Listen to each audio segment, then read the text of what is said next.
Bonjour, bonjour. Je reviens sur nos petites vidéos d'Afrique agricole, comme d'habitude. Et bon, aujourd'hui, je vais revenir sur un sujet particulier que j'avais fait sortir dans le journal. Ça fait un bout de temps, ça fait des années. Mais je reviens quand même dessus parce que les effets de cette mondialisation sont là. Et j'aimerais qu'on en reparle. Le sujet, c'est le point de vue, la mondialisation, selon le point de vue du journal Afrique agricole. La mondialisation, c'est quoi? C'est comme si on vivait dans un village planétaire. La production des biens s'est internationalisée. C'est internationalisé et les capitaux passent librement d'un pays à un autre. Le commerce n'a plus de frontières. Les firmes multinationales détiennent un pouvoir considérable, ainsi que des investisseurs anonymes dans toutes les parties du monde. La mondialisation est favorisée par la révolution informatique, par les progrès spectaculaires de la télécommunication, par le développement du réseau Internet.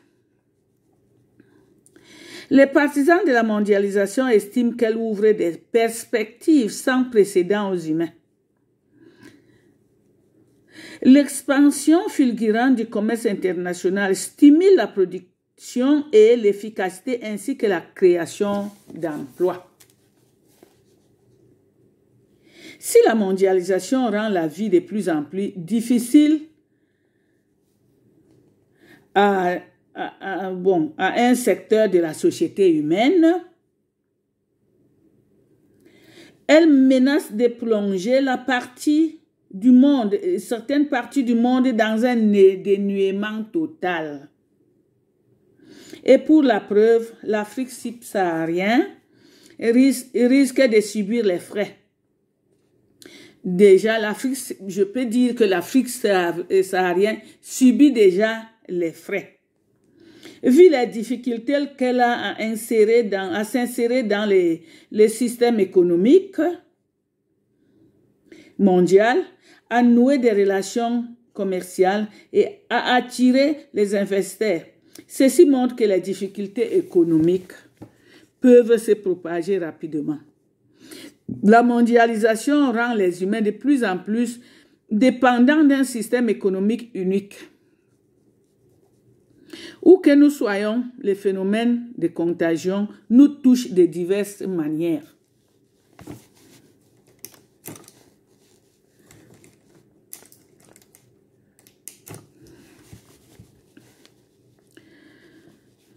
À titre d'exemple, la crise économique des années 90 avait déjà fait chuter le prix du bois, du soja, des jus de fruits. Cela a entraîné la fermeture des sociétés en créant le chômage.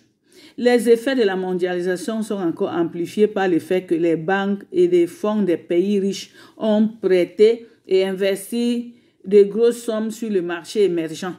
Et lorsque, pendant la crise de 1999, les économies se sont effondrées, cela a eu des conséquences directes sur les citoyens ordinaires qui recevaient leurs pensions ou qui avaient placé leur économie dans les banques. La croissance économique rapide qu'ont connue les pays défavorisés leur a permis d'avoir des chaînes de télévision, des aéroports modernes, des autoroutes, des centres commerciaux de grandes marques. En revanche, elle n'a pas amélioré la condition de vie de la majorité. Partout, la mondialisation exerce une forte pression sur les travailleurs.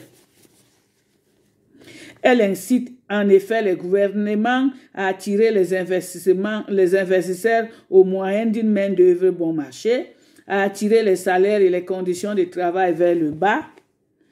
Si les pays industrialisés bénéficient d'une hausse d'exportation due à la libération du commerce international, les pauvres ne retirent qu'un profit très limité de cette évolution.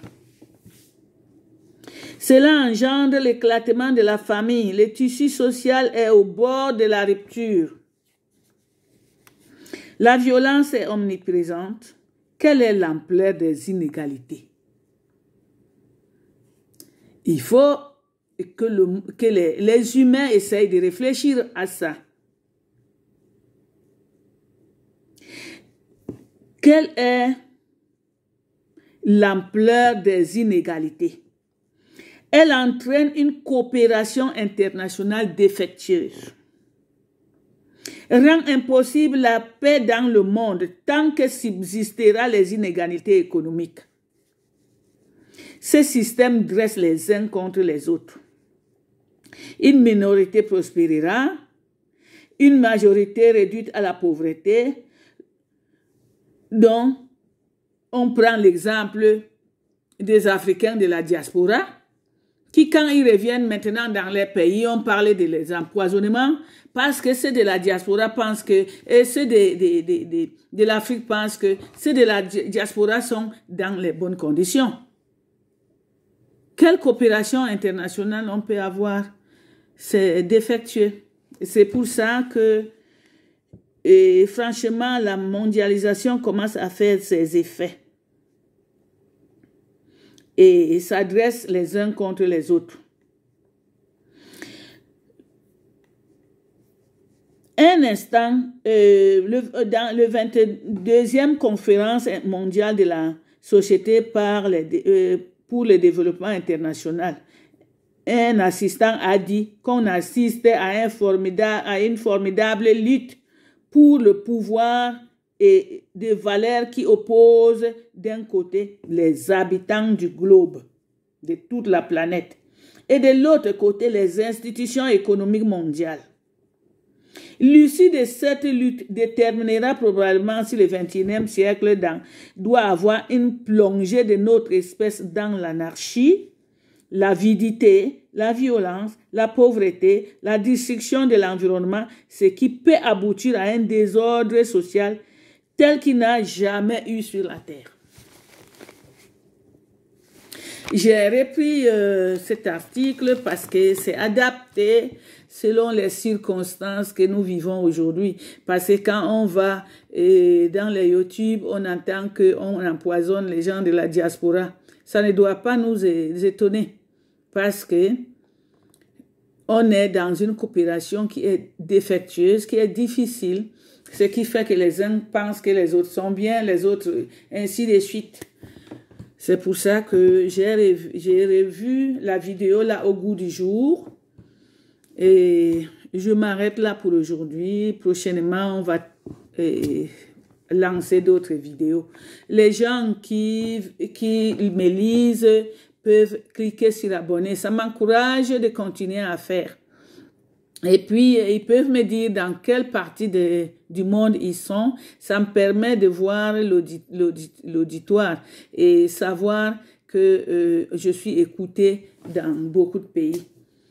Merci. Merci beaucoup aussi et bonne journée.